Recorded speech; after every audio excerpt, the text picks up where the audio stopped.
Guys, so welcome back. In this video, I will be showing you guys how I make amazing sourdough bread.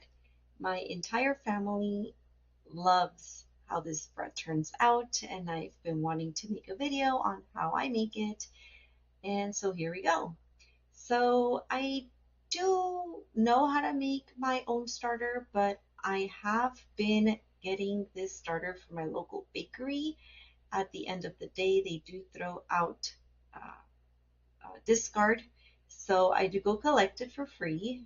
Just a little tip. You could try that too if you have a local bakery and you don't want to go through the whole process of making your own starter. But anyway, so um, this recipe does render 2 loaves. So the ingredients are all doubled. So I do start off with 140 grams of starter and 700 grams of water. Yes, I do measure my water in grams. And that will give me a 70% hydration because I will be using 1,000 grams of flour. So remember, this is for 2 loaves of sourdough bread. Now I will be adding the salt. I will be using 20 grams of salt, and that equals to 10 grams per loaf, and 500 grams of flour and 10 grams of salt per loaf. I don't want to confuse you guys, so just remember everything here is doubled. And so I mix everything in. It really does help to do the starter, the water, and the salt together before pouring in the flour. This will dissolve the starter and the salt into the water mixture. And when I put in the flour, which you see me doing here, it'll just make sure that everything is more evenly distributed. This is the flour I use. And so now I do go and mix this. Well, I'm very precise, so I needed some more flour here. You see me adding more. It's a total of 1,000 grams of flour. That's a lot of flour, but it'll give me nice big loaves at the end. You can tweak the ratios and even the hydration percentage to your preference. I find that 70% hydration works best for me. I really do like the texture of my sourdough bread with 70% hydration. And it's easy if you do work with um, measurements, like for example, 1,000 grams of flour, 70% hydration, 700 grams of water are required. Okay, so anyways, I am going to start mixing this, and you will see that when mixing, all I want to do is make sure that the dough is like a shaggy dough.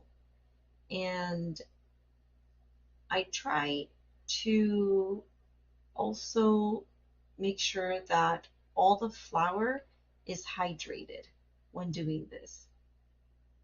Once I finish mixing this until it's shaggy, I will let it sit for 20 minutes. Trust me, when I get back to this, it will have built strength. So don't overmix. You don't have to overmix. just enough for it to be shaggy. Okay, so I will show you the next step. Okay, so in this next step, I will uncover it. I always keep it covered just so that nothing falls in there, like dust or anything. I have wet my hands. I have washed my hands and I have wet my hands. This will help the dough not to stick all over your hands. And so here I'm going to start to pull. You see there's strength there. I know we left it shaggy, but look at all that strength. Look at all that gluten that has formed. And so here I'm just stretching and folding. This is my initial stretch and fold. And I will do this 4 times. I will show you a few more of the stretch and folds. I don't know if I'm going to have the chance to show you all of them, but just so that you have an idea of how I do them. And let me show you the next step. Here I'm taking this scraper so that I can collect as much flour as I can from all the edges. This will also help me when cleaning the bowl. I don't want any dough going into my pipes. That's going to be a very expensive lesson. Okay, so now here we can see that the dough has rested for a good hour. I will now stretch and fold again. And usually I let this dough ferment at room temperature from 2 to 4 hours, depending on the weather, while I'm doing the whole stretch and folds. I do a total of 4, and I do let it ferment at room temperature for a good 4 hours. Okay guys, so I bought these silicone molds for sourdough bread on Amazon, and it really does help with the cleaning process and also the storage, as these are retractable. And at the bottom I have placed some semolina flour, which is a special type of flour that is harder. The grains are harder, so it just burns. It doesn't burn as easily, let's just say, as flour does, and it just gives the sourdough bread a nice crust.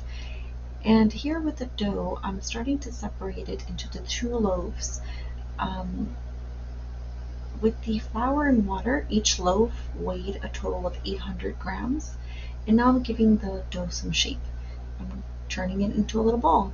And now I'm placing it in the silicone mold. I'm going to now do the same with the second. And I'm going to start. I think I'm wetting my hands here so that the dough doesn't stick to my hands. And now I'm going to also do the same, just do a little ball. It doesn't have to be perfect, but once I place it in the mold, I like to give it a little more shape by creating that surface tension and pulling on the sides and pinching it together to seal it. And this will just give you a nice sourdough bread, nice and round. And I'm just doing the same with the other one. I will let these ferment in the refrigerator for a total of 20 hours because they have already been at room temperature for 4 hours while I was doing the stretch and folds. And at the top, I am sprinkling some more semolina flour.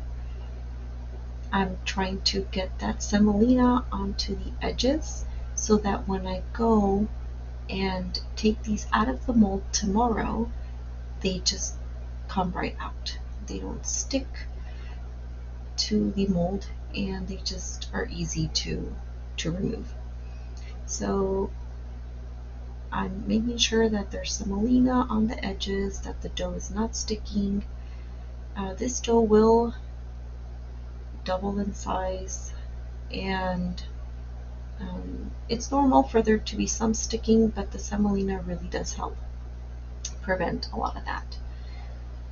And when it comes to the fermentation, guys, you guys can do, I don't know, just depends on how sour you want it. You can do 12 hours, you can do 24 hours, you can do 36 hours, up to a total of 48 hours. I've done 48-hour sourdough bread, but it is a bit too sour. Some people do like the taste, but I wouldn't do more than 48 hours because it can over ferment and just not rise when you go to bake it. So I find that I really do enjoy when it ferments for 24 hours. I do 4 hours at room temperature and 20 hours in the fridge. And so now I'm just covering it and I'm going to place it in the refrigerator and I will show you what I do the next day.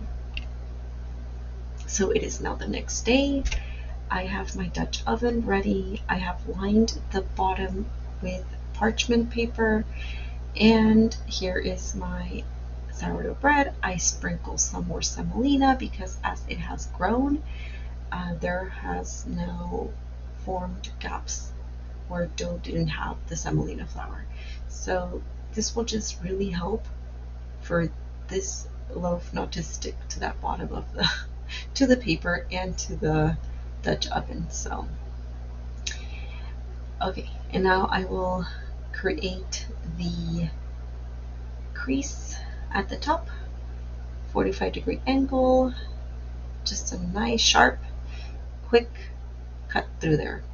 Some people do fancy little designs. I don't bother with any of that. A quick side note.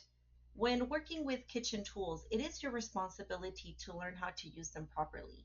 When using baking parchment paper, the packaging should state the specific temperature limits and safety guidelines so that you can use it safely in the kitchen.